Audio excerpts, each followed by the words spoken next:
और देखिए एक बड़ी खबर इस वक्त मिल रही है उदयपुर से। मोहनलाल सुखाड़िया विश्वविद्यालय के कुलपति निलंबित किए गए। राज्यपाल कलराज मिश्र ने उन्हें निलंबित किया है। कार्य में लापरवाही बरतने के मामले में उन्हें निलंबित किया गया है। ये बड़ी खबर आपको बता रहे हैं उदयपुर से। बड़ा एक्शन हुआ है, कार्य में लापरवाही मिली और नप गए। उदयपुर मोहनलाल सुखाड़िया विश्वविद्यालय के कुलपति को निलंबित किया गया है।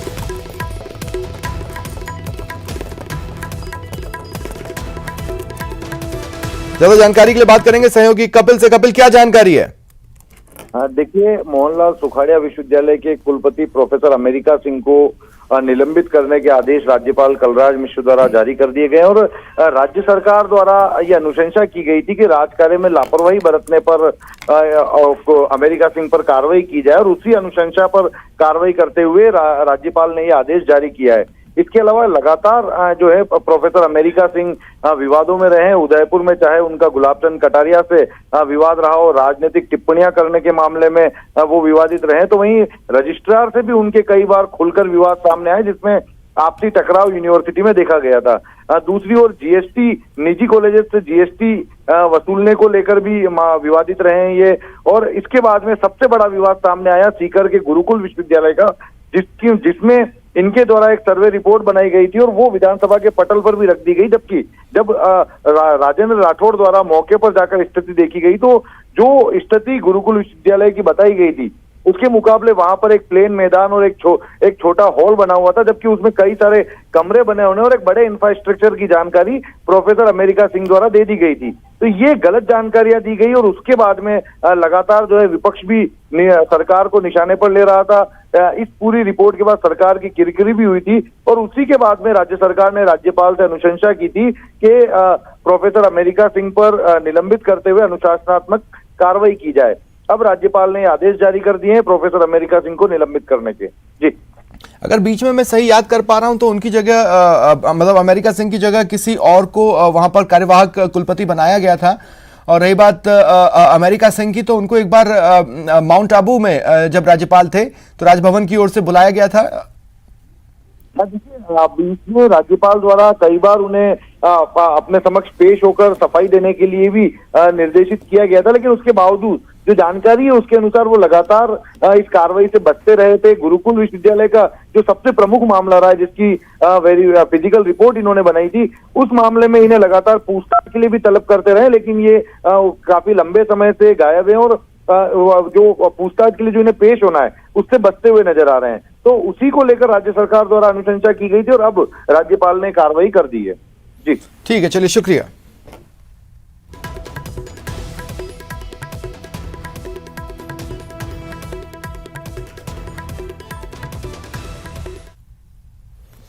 और एक और बड़ी खबर सुनिए। मुख्यमंत्री अशोक गहलोत के बीकानेर दौरे से जुड़ी बड़ी खबर है।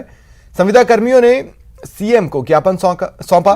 सीएम ने कार्मिकों से ज्ञापन लिया और उचित कार्रवाई का आश्वासन दिया है।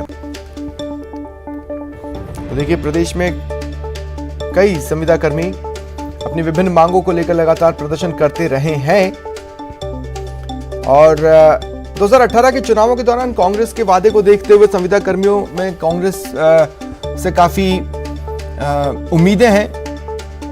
आज सीएम जब निकल रहे थे उन्हें संविदा कर्मियों ने ज्ञापन सौंपा।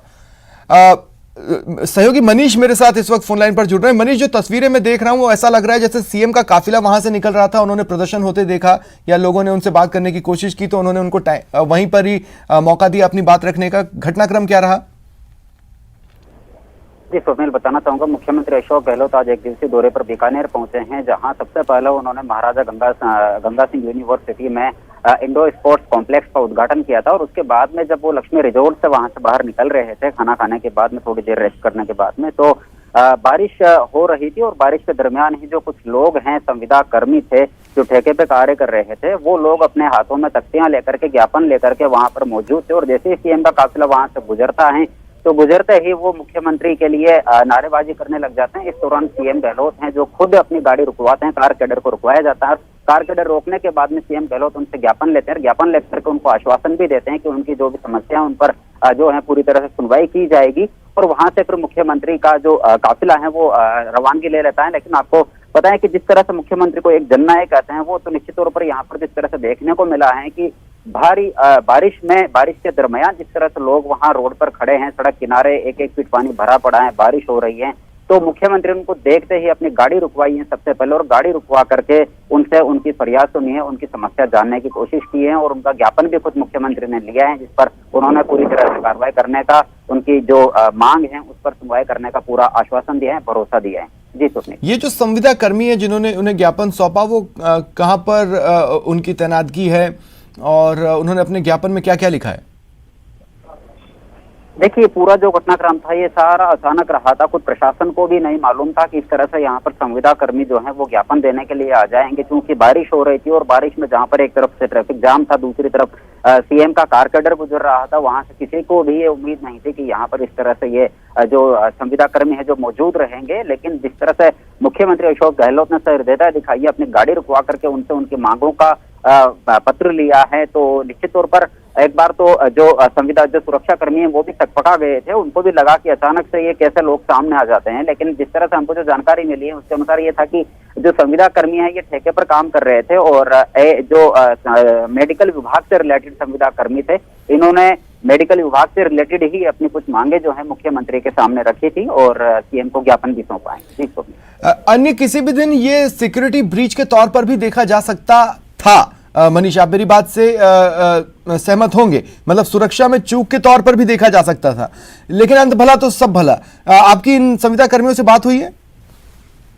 निश्चित तौर पर सबसे बड़ा तो एक यही था कि जिस तरह से पुलिस प्रशासन को भी नहीं मालूम था, उन्होंने भी स्थिति को नहीं भांपा था। हालांकि प्रशासन की ओर से माकूल इंतजाम किए गए थे सीएम की सिक्योरिटी को देखते हुए, लेकिन जिस तरीके से अचानक से संविदा कर्मी सामने आ जाते हैं, तो वहां जो मौजूद पुलिस कर्मी थे एक बार उनके भी हाथ पैर फूल जाते हैं, और सीएम की गाड़ी के सामने ही पुलिसकर्मी उनको रोकने की भी कोशिश करते हैं। लेकिन जब मुख्यमंत्री खुद सामने आ जाते हैं और उनको इशारा करते हैं कि इन लोगों को सामने आने दिया जाए, उनसे मिलने दिया जाए, उसके बाद में जाकर के पुलिसकर्मी इन संविदा कर्मियों को जाने देते हैं। लेकिन सबसे बड़ी बात है कि यही था कि जो आपने एकदम दुरुस्त फरमाया है कि सिक्योरिटी ब्रीच होना, वो भी खास तौर पर एक तरह से सीएम की सिक्योरिटी को ब्रेक करना ही अपना। चलिए, शुक्रिया तमाम बातचीत के लिए।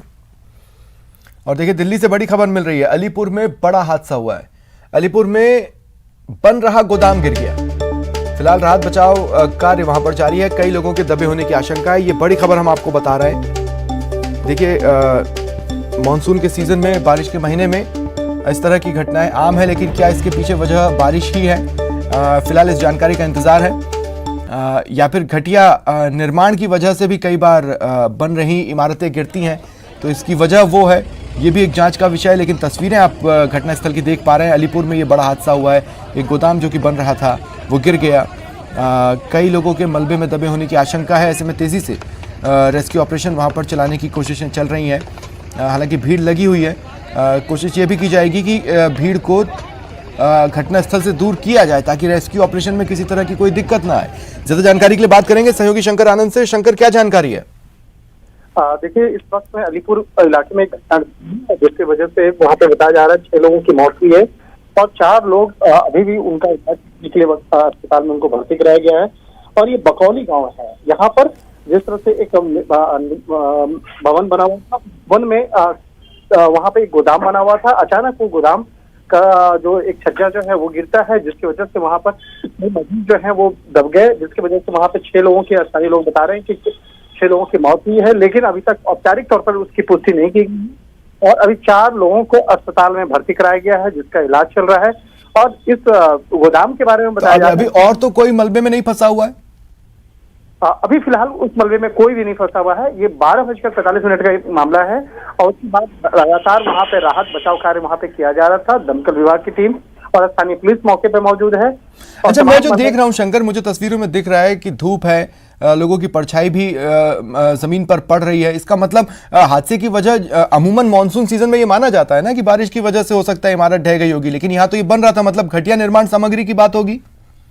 यहाँ पे निश्चित तौर से ये जो इलाका है, इलाका काफी सकरा इलाका है। यहाँ पे काफी लोग जो है इस इलाके में रह रहे हैं और यहाँ पे अक्सर कच्चा मकान टाइप का जो बना हुआ था। तो इस मामले में लिखित तौर पर शिकायत भी कई बार अवैध गोदाम के बारे में दिया गया था, लेकिन उसके बावजूद ना उस गोदाम पे ना ही उस आसपास में कोई कार्रवाई हुई थी। और इस मामले में डीएम और एसडीएम को कई बार इस मामले की औपचारिक तौर पर लिखित तौर पर जानकारी दी जा चुकी थी। जी चलिए, शुक्रिया।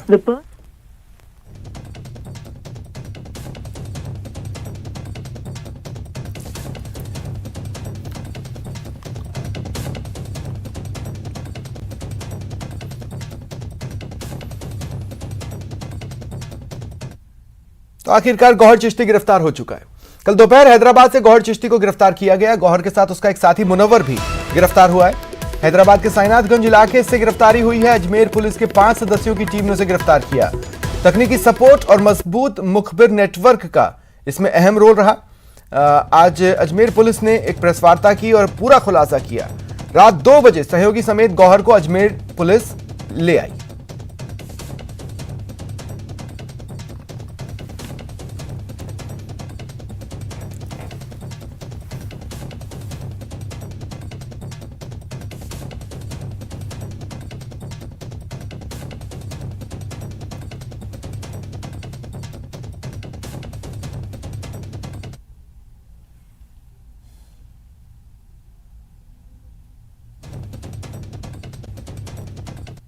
सत्रह जून को अजमेर के दरगाह इलाके के अंदर एक मौन जुलूस निकाला गया था, जिसके अंदर कुछ असामाजिक तत्व के द्वारा विवादित भाषणबाजी की गई और जो जुलूस की शर्तें हैं उनका उल्लंघन किया गया।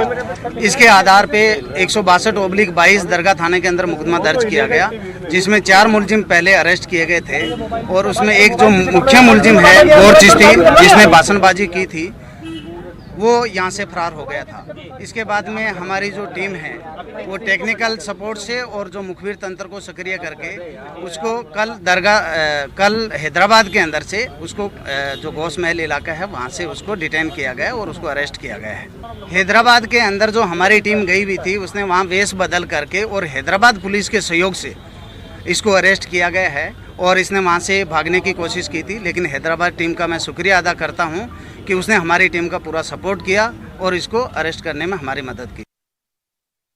4 लोगों को इस मुकदमे में पहले गिरफ्तार किया जा चुका है। इसके अलावा 5वां जो है गौहर चिश्ती, उसको गिरफ्तार किया है और छठा जो इसको शरण देने वाला है मुनव्वर उर्फ एहसान उल्ला, उसको अभी है डिटेन किया हुआ है। प्राइमा फेसी जो हमारे पास में इनपुट आया है, ये जयपुर से बाई फ्लाइट है वो हैदराबाद गया था और उसके बाद में हैदराबाद में ये जो मुनव्वर है वो उसको लेकर के अपने घर पे गया है। और भी लोगों से पूछताछ होगी अजमेर में दरगाह क्षेत्र में?